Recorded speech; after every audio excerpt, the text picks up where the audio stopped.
एक बार की बात है, एक बहुत ही सुंदर गांव होता है। उस गांव में एक सुंदर चिड़िया होती है जिसका नाम ट्वीटी होता है। वो चिड़िया इतनी समझदार होती है कि पूरा गांव उस चिड़िया से सलाह लेने आता है। जब भी गांव में किसी को कोई परेशानी होती है तो उस ट्वीटी के पास आकर वो अपनी समस्या बताते हैं। ट्वीटी उनको उनकी समस्या का अच्छा सा हल बताती है।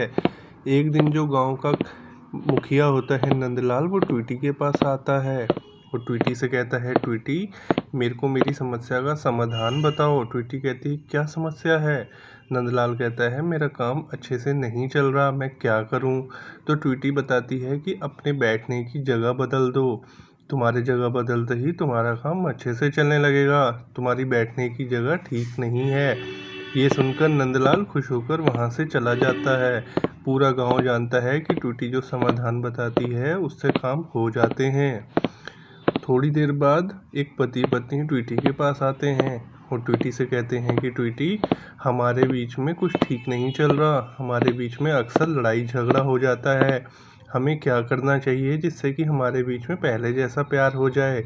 तो ट्वीटी उनको समझाती है कि देखो, जब एक जने को किसी बात पे गुस्सा आए तो दूसरे को चुप हो जाना चाहिए, और जब दूसरे जने को गुस्सा आए तो पहले को चुप हो जाना चाहिए। इस तरीके से तुम्हारी लड़ाई कभी भी नहीं बढ़ेगी। वो पति पत्नी खुश होकर चले जाते हैं। ट्वीटी उनके जाने के बाद सोचती है कि मैं कितनी समझदार हूँ, पूरा गांव मुझसे ही सलाहें लेने आता है।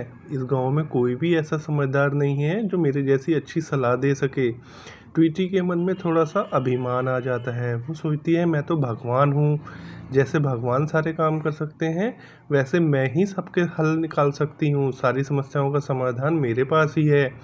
ट्वीटी की थोड़ी देर में आँख लग जाती है, वो सोने लगती है। अब ट्वीटी के मन में बहुत सारा अभिमान आ चुका होता है, वो अपने आप को भगवान समझ रही होती है। ट्वीटी जब गहरी नींद में होती है तो उस गांव में एक बूढ़ी औरत होती है, वो उसके पास आती है। बूढ़ी औरत के घर में कुछ समस्या होती है। वो ट्वीटी के पास आके कहती है कि ट्वीटी उठो और मुझे मेरी समस्या का समाधान बताओ।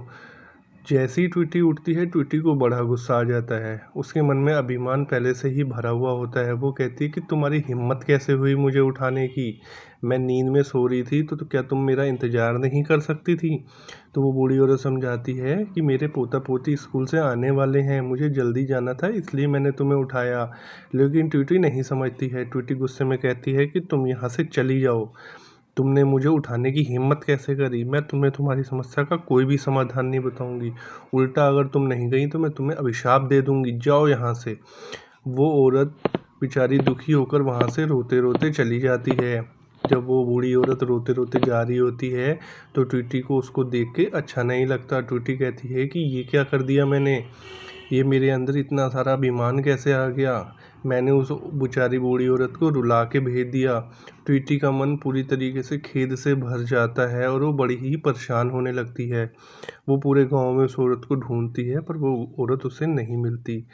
हमें ये सीखने को मिलता है, हमें सबकी हेल्प करनी चाहिए।